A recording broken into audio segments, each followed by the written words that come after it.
呢條片我哋會解 HKDSE Core Mathematics 啦，2026年 Paper 2嘅第3題。咁咧，我哋睇一睇，而家同你講就係括弧2 alpha 減 beta all square 再加 alpha 減2 beta all square 會係幾多咧？咁樣樣。咁好多同學就會話：左右兩個咧都爆晒佢啦咁樣。咁其實咧係唔需要嘅。其實佢哋嘅有咩 terms 咧，我哋好容易知道嘅，係啦。咁首先我哋先睇咧 alpha square 先啦，前邊咧就有4 alpha square 啦，然後後面呢一個咧就出一個 alpha square， 咁所以個答案咧一定係5個 alpha square 嘅加埋，咁所以咧 A、B 就錯緊啦。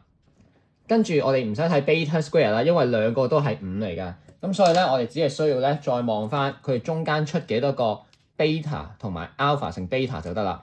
好啦，先睇第一楷啦，咁第一楷咧呢度就會有 OK， 呢度係會有幾多個啊？呢度係會有-4個 alpha beta 嘅。OK， 後面呢個咧，咁都係會有-4個 alpha beta，咁所以減埋出嚟咧就係減8個啦。咁答案咧就係度